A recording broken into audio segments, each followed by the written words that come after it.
नमस्कार, मैं doctor RP Sonkar, associate professor मनोविज्ञान विभाग, वसंत कन्या महाविद्यालय काशी हिंदू विश्वविद्यालय। एक बार फिर आप सभी सम्मानित अभिभावकों और प्रिय विद्यार्थियों का हार्दिक स्वागत और अभिनंदन करता हूं।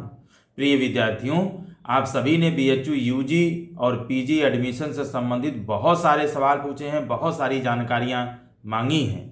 प्रिय विद्यार्थियों, मैं आपके सवालों पर आधारित आपको जानकारी दूं उससे पहले बीएचयू एडमिशन से संबंधित कुछ महत्वपूर्ण अपडेट्स पर एक नज़र डाल लेते हैं।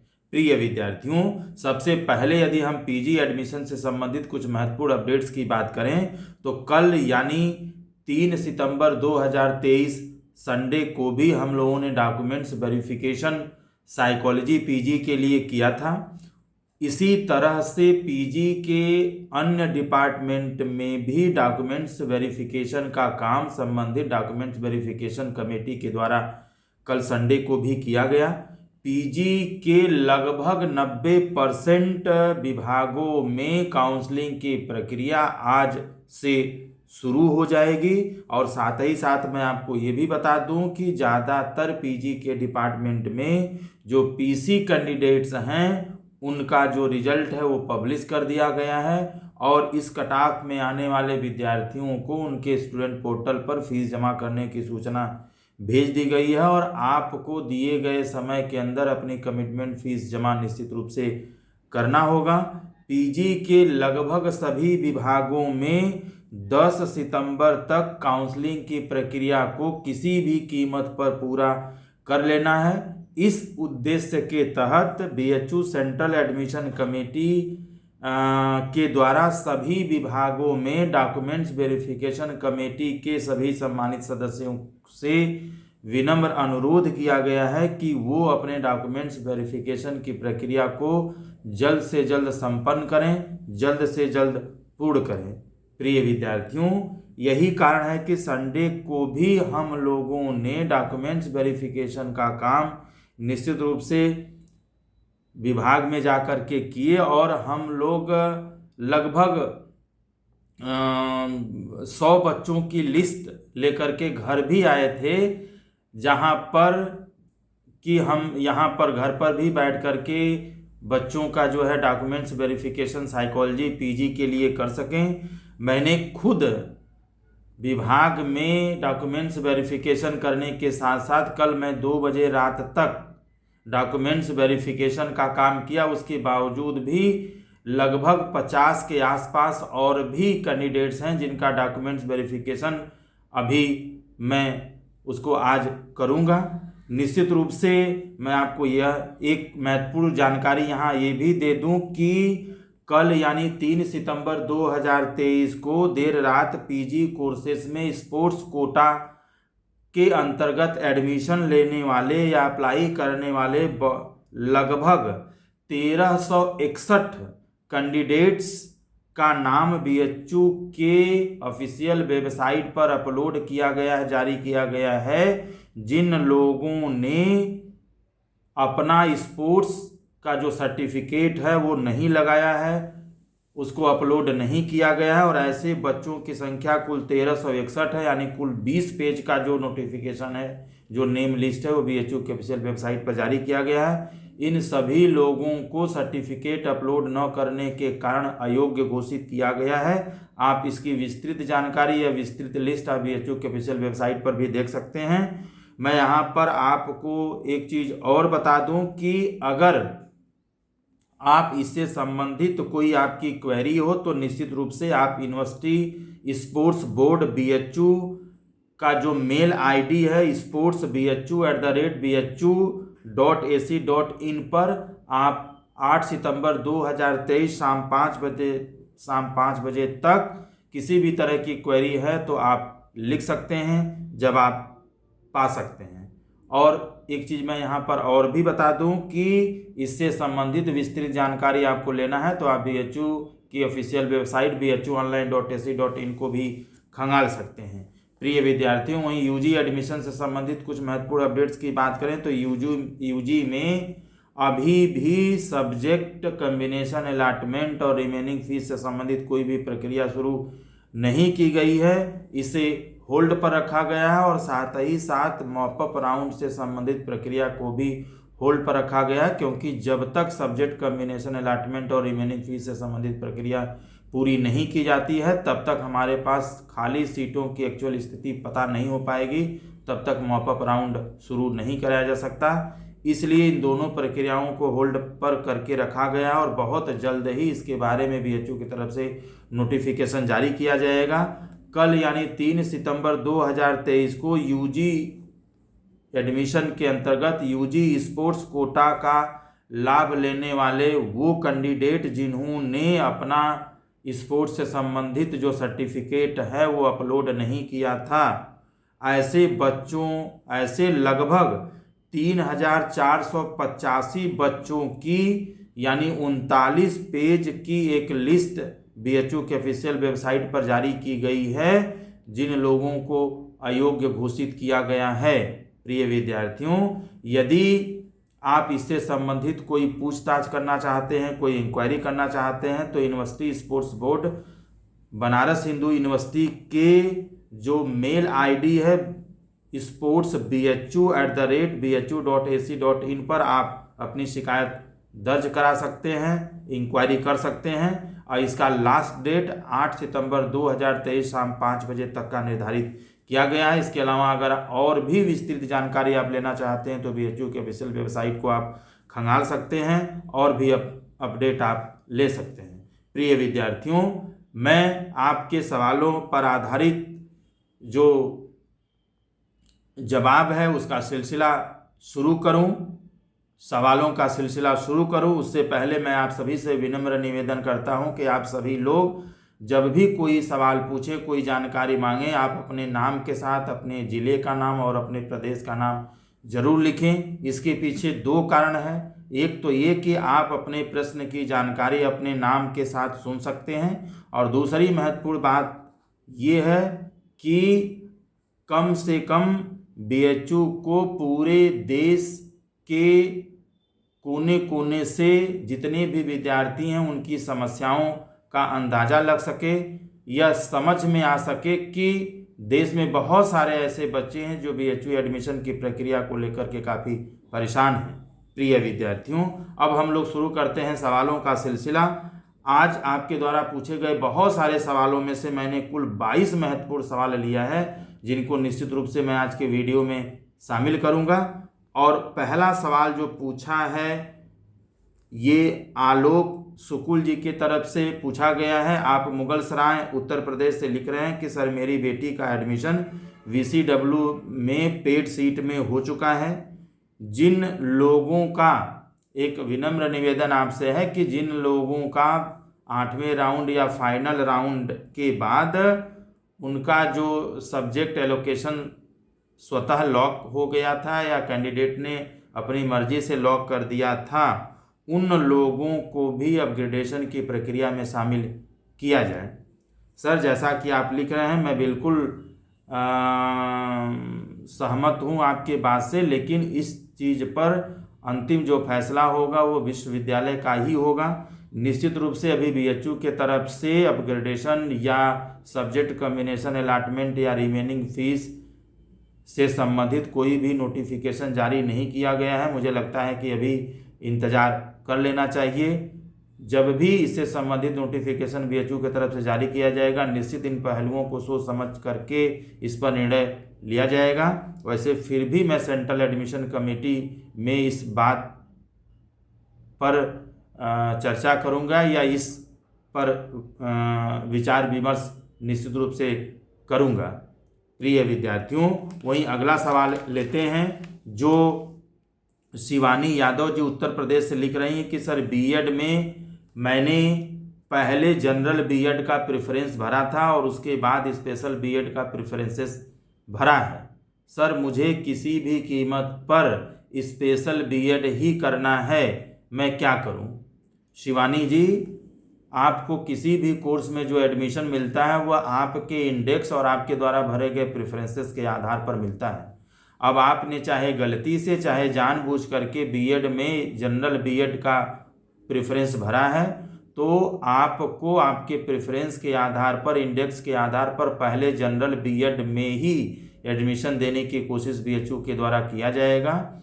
अगर इसमें नहीं होता है तब आपको स्पेशल बीएड में काउंसलिंग कराने का मौका मिलेगा, क्योंकि आपने प्रेफरेंसेस में पहले जनरल बीएड ही भरा है। इसमें अब आप कुछ भी नहीं कर सकती, क्योंकि आपका एडमिशन इन्हीं प्रेफरेंसेस के आधार पर किया जाएगा। वहीं दिलीप राघवन जी महाराष्ट्र से लिख रहे हैं कि sir MSc in applied microbiology and biochemistry का फर्स्ट राउंड का रिजल्ट कब पब्लिश होगा।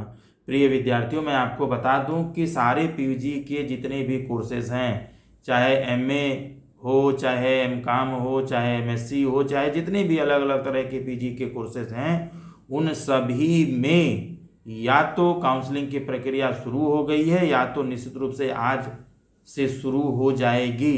तो मुझे लगता है 1-2 दिन में सभी पीजी के कोर्सेज में, सभी डिपार्टमेंट में फर्स्ट रेगुलर राउंड का रिजल्ट निश्चित रूप से पब्लिश कर दिया जाएगा। आप सभी लोग अपने स्टूडेंट पोर्टल को, मेल आईडी को नियमित रूप से चेक करते रहें, और साथ ही साथ आप रजिस्टर्ड मोबाइल को भी आप एक्टिव रखें, क्योंकि किसी भी तरह की कमी होने पर, डॉक्यूमेंट्स में गड़बड़ी होने पर आपको निश्चित रूप से फ़ोन किया जाएगा और आपको संबंधित डॉक्यूमेंट्स वेरिफिकेशन कमेटी को समय से उपलब्ध कराना होगा। वहीं अगला सवाल लेते हैं, जो मुदित सिंह बिहार से लिख रहे हैं कि सर मुझे पॉलिटिकल साइंस यूजी का कट ऑफ बता दीजिए, कितना मिनिमम कट ऑफ जा सकता है। UG political science minimum cut off के बारे में बताना बहुत ही मुश्किल है, क्योंकि अभी तक सब्जेक्ट एलोकेशन जो कम्बिनेशन अलॉटमेंट है वो नहीं किया गया है, अपग्रेडेशन नहीं हुआ है, रिमेनिंग फीस नहीं हुई है, कितनी सीटें खाली होती हैं, कितनी कैंसिल होती हैं, इन सारे चीज़ों के आधार पर ही यूजी के किसी भी सब्जेक्ट का मिनिमम कट ऑफ पता चल पाएगा। वैसे जो 8वें राउंड तक जो कट ऑफ चला था पॉलिटिकल साइंस का, जो जारी हुआ था, उसके हिसाब से भी आप अंदाज लगा सकते हैं। एक्चुअल स्थिति इन सारी प्रक्रियाओं के बाद ही पता चल पाएगा। वहीं शिखर जी उत्तर प्रदेश से, विवेक जी उत्तर प्रदेश से, प्रिंस यादव जी गाजीपुर उत्तर प्रदेश से, हर्ष बागरी जी मध्य प्रदेश से जानना चाहते हैं कि सर सब्जेक्ट कम्बिनेशन अलॉटमेंट और रिमेनिंग फीस की प्रक्रिया कब से शुरू होगी। प्रिय विद्यार्थियों, जैसा कि मैंने पहले भी बताया कि सब्जेक्ट कम्बिनेशन अलॉटमेंट और रिमेनिंग फीस से संबंधित प्रक्रिया को इस समय होल्ड करके रखा गया है, रोक करके रखा गया है, और कुछ दूसरा जो महत्वपूर्ण काम है यूजी एडमिशन से संबंधित उसको किया जा रहा है। बहुत जल्द ही इससे संबंधित नोटिफिकेशन जारी किया जा सकता है बीएचयू के द्वारा, तो आप निश्चित रूप से उसका इंतजार करें और बीएचयू के ऑफिशियल वेबसाइट को नियमित रूप से आप चेक करते रहें। वहीं पीयूष चौहान जी मध्य प्रदेश से लिख रहे हैं कि सर मेरे बेटे का जो काउंसलिंग है वो किसी कारणवश छूट गया है, क्या वो मॉपअप राउंड में अपना रजिस्ट्रेशन करा सकता है। सर बिल्कुल करा सकता है। मॉपअप राउंड वैसे ऐसे ही बच्चों के लिए आयोजित किया जाएगा जिसमें हाई इंडेक्स वाले बच्चे किसी कारणवश अपना रजिस्ट्रेशन नहीं करा सके, एडमिशन की प्रक्रिया में शामिल नहीं हो सके, तो निश्चित रूप से आप मॉपअप राउंड रजिस्ट्रेशन का इंतज़ार करें। बीएचयू की ऑफिशियल वेबसाइट पर आप निश्चित रूप से विजिट करते रहें, और जैसे ही मॉपअप राउंड रजिस्ट्रेशन संबंधित नोटिफिकेशन जारी होता है आप समय से अपना रजिस्ट्रेशन कराएं और आप एडमिशन की प्रक्रिया में भाग लें। वहीं राजलक्ष्मी जी अमेठी उत्तर प्रदेश से लिख रही हैं कि सर अभी भी अपग्रेडेशन का चांस है क्या। देखिए, जहाँ तक मुझे जानकारी है कि सब्जेक्ट कम्बिनेशन अलॉटमेंट और रिमेनिंग फीस के प्रक्रिया होने के साथ साथ बहुत सारे बच्चे ऐसे होंगे जो अपनी सीट को कैंसिल कर सकते हैं या एडमिशन नहीं ले सकते हैं या फीस जमा नहीं कर सकते हैं। तो उस कंडीशन में जो सीटें खाली होंगी उन खाली सीटों पर पहले अपग्रेडेशन करके सारे बच्चे को उनके बेस्ट प्रेफरेंसेस की तरफ फिक्स कर दिया जाएगा, निश्चित कर दिया जाएगा, स्थिर कर दिया जाएगा। उसके बाद बची हुई सीटों पर मॉपअप राउंड की घोषणा बीएचयू की तरफ से की जाएगी। तो मुझे ऐसा लग रहा है कि अपग्रेड होने का एक चांस आपको और मिल सकता है। वहीं दीपिका जी उत्तर प्रदेश से लिख रही हैं कि सर एमएससी बॉटनी का रिजल्ट कब तक आएगा।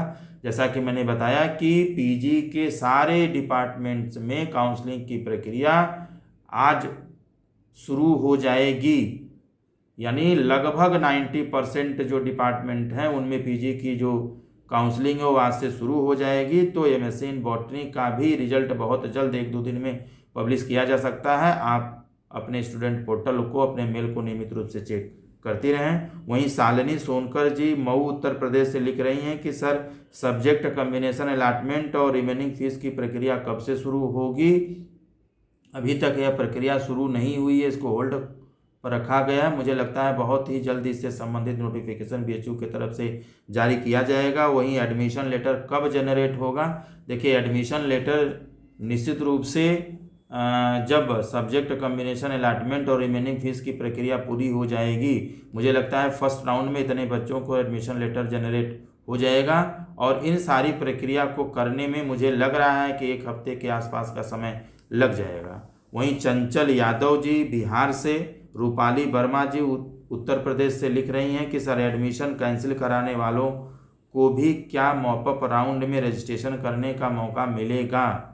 देखिए जहाँ तक मुझे जानकारी है, जहाँ तक मैंने एडमिशन कमेटी में लोगों से डिस्कशन किया,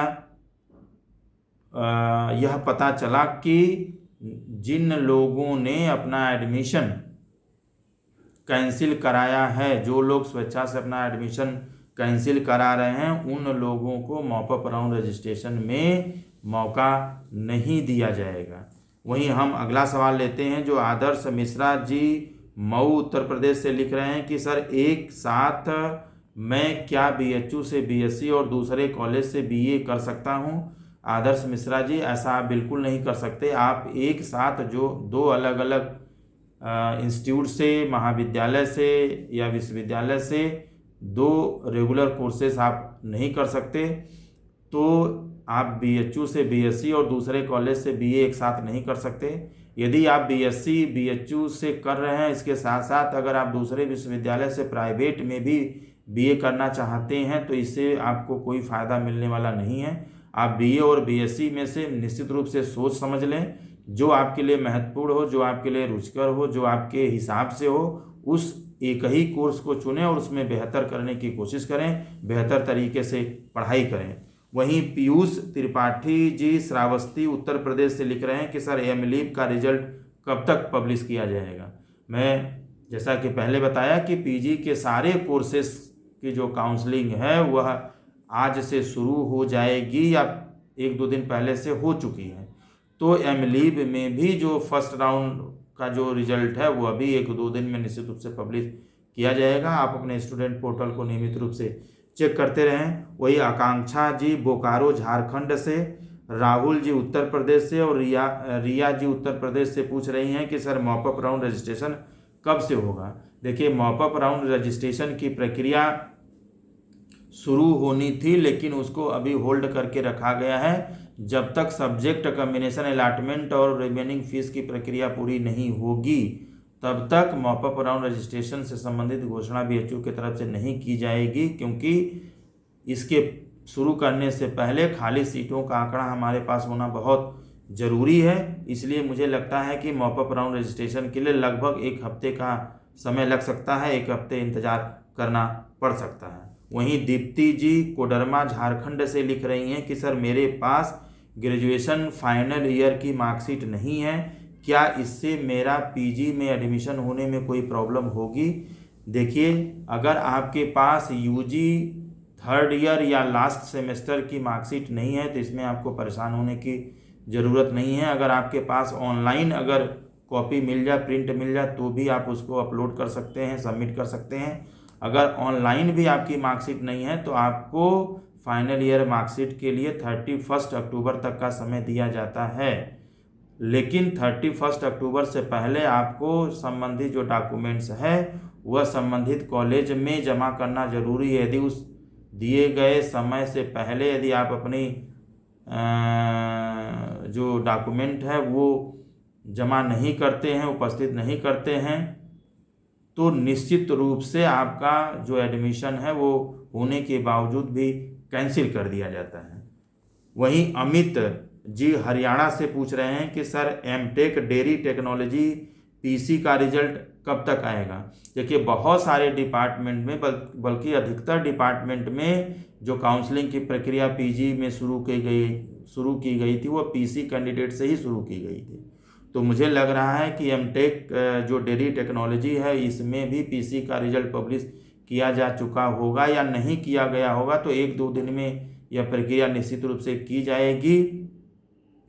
आप निश्चित रूप से अपना मेल आईडी और अपना जो स्टूडेंट पोर्टल है वो आप चेक करते रहें। वहीं अंकित शाह जी वैशाली बिहार से लिख रहे हैं कि सर एडमिशन लेटर हम लोगों को बाई पोस्ट आएगा या उससे संबंधित मेल आएगा। देखिए, एडमिशन लेटर बाई पोस्ट आपको नहीं भेजा जाएगा, बल्कि जब आपकी एडमिशन की प्रक्रिया कंप्लीट हो जाएगी उस कंडीशन में आपके स्टूडेंट पोर्टल पर एडमिशन लेटर जनरेट कर दिया जाएगा। आप लॉगिन करके उसको यानी एडमिशन लेटर को आप प्रिंट करा सकते हैं, ले सकते हैं, और उस पर साफ साफ संबंधित कॉलेज में जहाँ पर एडमिशन होता है वो लिखा रहेगा, और साथ ही साथ कब और कितने बजे तक आपको रिपोर्ट संबंधित कॉलेज में करना है, क्या क्या लेके जाना है, सारे जो रूल्स हैं वो उस पर लिखे रहेंगे। उसी के निर्देशानुसार आपको काम करना है। वहीं प्राची राव जी पूछ रही हैं कि सर फिजिकल वेरिफिकेशन कब तक होगा। देखिए, फिजिकल वेरिफिकेशन आपका तब होगा या रिपोर्ट आप संबंधित कॉलेज में तब कर पाएंगे जब आपकी एडमिशन की प्रक्रिया पूरी हो जाती है। जैसे ही subject combination allotment remaining fees से संबंधित प्रक्रिया पूरी होती है, मुझे लगता है इन सारे बच्चों को मॉपअप से पहले एडमिशन लेटर जनरेट कर दिया जाएगा। आप संबंधित कॉलेज में दिए गए डेडलाइन के अंदर अपना सारे डॉक्यूमेंट्स के साथ आप रिपोर्ट करेंगे। बाकी मॉपअप राउंड में जितने बच्चों का एडमिशन बाद में होता है, यही सेम प्रक्रिया उनका एडमिशन होने के बाद भी कराया जाएगा। वहीं अनन्या परमार जी बिहार से लिख रही हैं कि सर पेड सीट वालों को हॉस्टल मिलेगा या नहीं मिलेगा। देखिए, जहाँ तक मुझे जानकारी है कि पेड सीट में एडमिशन पाने वाले बच्चों को हॉस्टल नहीं दिया जाता है। तो पहले जो कोशिश रहती है कि सारे अलग अलग कोर्सेज में जिन बच्चों का एडमिशन रेगुलर राउंड में होता है उनको हॉस्टल दिया जाता है। वहीं सुशांत जी चंपारण बिहार से लिख रहे हैं कि सर एडमिशन कैंसिल कराने पर क्या हमारी कमिटमेंट फीस वापस होगी। देखिए, यदि आपने एडमिशन BHU एडमिशन के लिए रजिस्ट्रेशन किया था, प्रेफरेंसेस भरा था, और आपके द्वारा भरे गए प्रेफरेंसेस में से कोई एक प्रेफरेंस आपके इंडेक्स के आधार पर दिया गया है और आप उस एडमिशन से सहमत नहीं हैं, तो उस कंडीशन में आप अपना एडमिशन कैंसिल करा सकते हैं।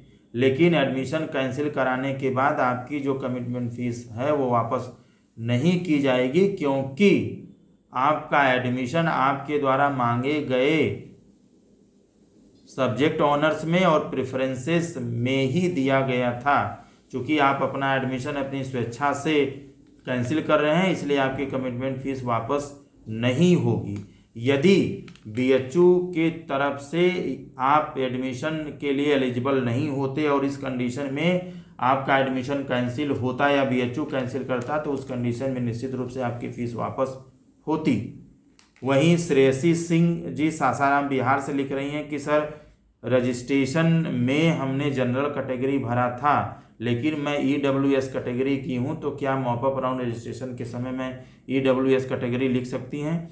निश्चित रूप से आप मॉपअप राउंड रजिस्ट्रेशन में EWS कैटेगरी आप भर सकती हैं, लेकिन आपको जहां भी एडमिशन मिलता है उस कॉलेज में जो EWS सर्टिफिकेट है उसको देना ज़रूरी होगा, जमा करना ज़रूरी होगा। यदि आप अपना EWS का सर्टिफिकेट जमा नहीं करती हैं तो उस कंडीशन में आपको जनरल कैटेगरी की तरह से ट्रीट किया जाएगा। वहीं पंकज कुमार जी राजस्थान से लिख रहे हैं कि सर मेरा एडमिशन PC कैटेगरी में 2 अगस्त को ही हो गया है, आगे हमें क्या करना है? ऐसे PC कैंडिडेट जिनके पास फीस जमा करने की सूचना गई है, आपने कमिटमेंट फीस जमा कर दिया है, आपने सारा डॉक्यूमेंट्स अपलोड कर दिया है, सारा डॉक्यूमेंट्स आपका ठीक पाया गया है, तो आपको BHU के अगले निर्देश का इंतज़ार करना पड़ेगा, क्योंकि मुझे लगता है 9 या 10 सितंबर के आसपास आप जितने भी PC कैंडिडेट हैं आप सभी को BHU IMS जो मेडिकल टीम है उनके समक्ष प्रस्तुत होना होगा, जिससे आपका चिकित्सीय जांच हो सके और जिसके आधार पर आपको पीसी की छूट मिल सके और आपकी एडमिशन प्रक्रिया को पूरा कराया जा सके। वहीं पंकज कुमार जी राजस्थान से लिख रहे हैं कि सर मेरा एडमिशन पंकज कुमार राजस्थान से लिख रहे हैं कि मेरा जो एडमिशन है पीसी में 2 अगस्त को हो गया है, आगे हम क्या करें। तो मैंने आपके प्रश्न का जवाब अभी दिया था। वहीं अंकित शर्मा जी बिहार से लिख रहे हैं कि सर अंकिता शर्मा बिहार से लिख रही हैं कि वीकेएम में पढ़ाई कैसी होती है। देखिए, वीकेएम में पढ़ाई कैसी होती है यह मेरे बताने से नहीं होगा। जब आपका एडमिशन वीकेएम में हो जाएगा, आप वीकेएम में आएंगी और वीकेएम में आप क्लास करेंगी तो निश्चित रूप में आपको वीकेएम की पढ़ाई के बारे में बहुत अच्छे से मालूम होगा। वैसे भी अगर आप चाहें तो वीकेएम की जो ऑफिशियल वेबसाइट है आप उस पर भी विजिट कर सकती हैं, तमाम तरह की एक्टिविटीज़ को आप देख सकती हैं। साथ ही साथ यदि आपके कोई परिचित हों या कोई बच्चे जो वीकेएम में कोई स्टूडेंट्स जो वीकेएम में पढ़ती हैं, आप उनसे भी बातचीत कर सकती हैं और क्लासेस के बारे में आप पता कर सकती हैं। वहीं कई सारे विद्यार्थियों ने कई तरह की चीज़ें लिख करके अपनी नाराज़गी व्यक्त की है, अपनी चिंता व्यक्त की है, जिसमें शालिनी सोनकर जी मऊ उत्तर प्रदेश से, जयदीप जी, अवेश मौर्य जी, शिखर जी, एसआर सिंह जी, बहुत एक लंबी लिस्ट है जिन लोगों ने बीएचयू एडमिशन की प्रक्रिया के प्रति अपनी नाराज़गी व्यक्त की है, अपनी चिंता व्यक्त की है, गुस्सा व्यक्त किया है। आप सभी ने अपनी नाराज़गी व्यक्त करते हुए लिखा है कि एडमिशन में इतनी देरी क्यों हो रही है, हम लोग मेंटली बहुत परेशान हो गए हैं, हम लोग डिप्रेशन के शिकार हो गए हैं, नींद नहीं आती है, मेल चेक करने की बीमारी हो गई है, घर वाले भी बार बार हम लोगों को परेशान कर रहे हैं, बार बार पूछ रहे हैं, इंतज़ार करते करते हम लोग थक चुके हैं, तारीख पर तारीख हम लोगों को मिल रही है, आप लोग हमारे कैरियर के साथ खिलवाड़ कर रहे हैं, हम लोगों का जीवन बर्बाद कर रहे हैं, आप टीचर कहलाने के लायक नहीं हैं, बीएचयू किसी काम का नहीं है, बीएचयू में कोई नियम नहीं है, कोई कानून नहीं है। ये तमाम तरह की बातें आप सभी ने लिख करके अपना गुस्सा, अपनी नाराज़गी, अपनी चिंता जाहिर की है। प्रिय विद्यार्थियों, चूँकि मैं साइकोलॉजी डिपार्टमेंट वीकेएम में एसोसिएट प्रोफेसर हूँ और पिछले 14-15 सालों से मैं मनोविज्ञान पढ़ा रहा हूँ, तो निश्चित रूप से मैं आपकी मानसिक स्थिति को समझ सकता हूँ, महसूस कर सकता हूँ।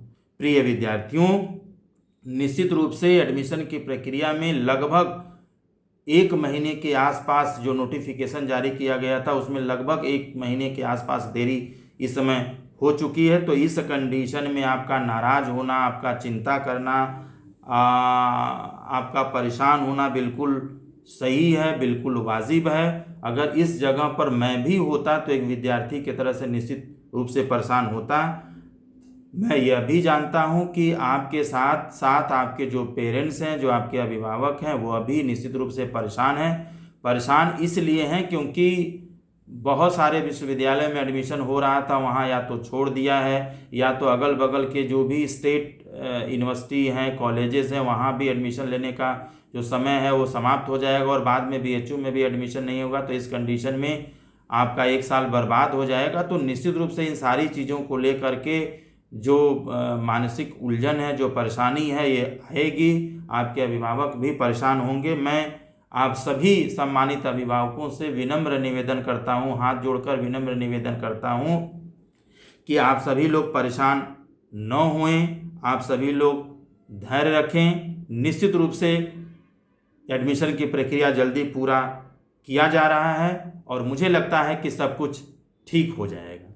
वहीं मैं आपको ये भी बता दूं कि एडमिशन की प्रक्रिया लगातार महीनों से चल रही है और हम लोग लगातार एडमिशन से संबंधित, पहले हम लोगों ने यूजी में एडमिशन से संबंधित जो तमाम तरह के क्रियाकलाप थे उसको किया, यानी यूजी में जो डॉक्यूमेंट्स वेरिफिकेशन का काम था वो हम लोगों ने किया। उसके बाद ही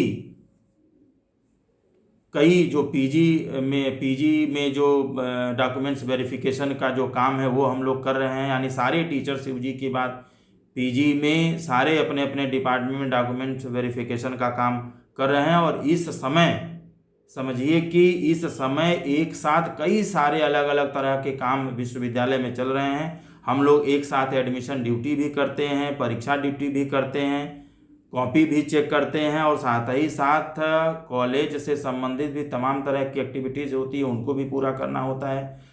तो इन तमाम तरह के चीज़ों को साथ साथ करने के बावजूद भी हम लोगों की यही कोशिश है कि एडमिशन की प्रक्रिया में जितना देरी होना था वो हो चुका है। अब जितना जल्द से जल्द एडमिशन यूजी और पीजी की प्रक्रिया को पूरा कराया जाए यह ठीक होगा, यह बेहतर होगा। प्रिय विद्यार्थियों, इतना सारा काम करने के बावजूद भी मैं यदि चाहता तो आराम से बैठ सकता था, लेकिन मुझे ऐसा लगा कि बहुत सारे बच्चे हैं जो परेशान हैं, जो तमाम तरह के सवाल हैं, तमाम तरह की जानकारी चाहते हैं, तमाम तरह की दुविधाएं उनके मन में भी एचयू एडमिशन से संबंधित, जिसका निराकरण उनको कहीं नहीं मिल रहा है। तो इसके लिए मैंने आपकी हेल्प करने की कोशिश की, थोड़ी मदद हो जाए, थोड़ा आपको आसान हो जाए एडमिशन की प्रक्रिया में शामिल होना। इसलिए मैं डेली कोशिश करता हूं कि बीएचयू एडमिशन संबंधित जो नोटिफिकेशन है, जो अपडेट्स है, वो आप तक पहुंचाता रहूं, क्योंकि एक वीडियो को बनाने में 3 से 4 घंटे का समय लगता है। इसके लिए अलग अलग विभागों में जाना पड़ता है, विभागों में लोगों से बातचीत करना पड़ता है। इसके साथ ही साथ बीएचयू की जो ऑफिशियल वेबसाइट है उसको लगातार प्रतिदिन खंगालना पड़ता है। इसके साथ ही साथ आपके जो विभिन्न सवाल होते हैं, आप जो विभिन्न तरह की जानकारियां मांगते हैं, उन सारे सवालों पर सेंट्रल एडमिशन कमेटी या डॉक्यूमेंट्स वेरिफिकेशन कमेटी के सम्मानित सदस्यों के साथ डिस्कशन करना पड़ता है। और इसके साथ ही साथ आपके सारे जितने भी सवाल रहते हैं उनको लिखना पड़ता है, उनको पढ़ना पड़ता है। इसके साथ ही साथ वीडियो बनाना, उसको अपलोड करना, तब जाकर के एक वीडियो आप तक पहुंच पाता है, कुछ जानकारियां आप तक पहुंच पाती हैं, कुछ आपके सवालों पर संबंधित जो अपडेट्स हैं मैं आपको दे पाता हूं। उसके बाद भी यदि आपको मुझसे शिकायत है तो निश्चित रूप से आप जी भर करके मुझे कोस सकते हैं, मेरी आलोचना कर सकते हैं, मेरी खिंचाई कर सकते हैं, मुझे अपशब्द लिख सकते हैं। मुझे ऐसा लगता है कि इस एडमिशन के माहौल में या जहां तमाम तरह की परेशानियां हैं वहां कोई तो है जिस पे आप अपना गुस्सा उतार सकते हैं। प्रिय विद्यार्थियों, आप सभी लोग खुश रहें, अपना ख्याल रखें। मैं आप सभी के उज्जवल भविष्य की कामना करता हूं और आप सभी को एडमिशन की बहुत बहुत शुभकामनाएं देता हूं। बहुत बहुत धन्यवाद।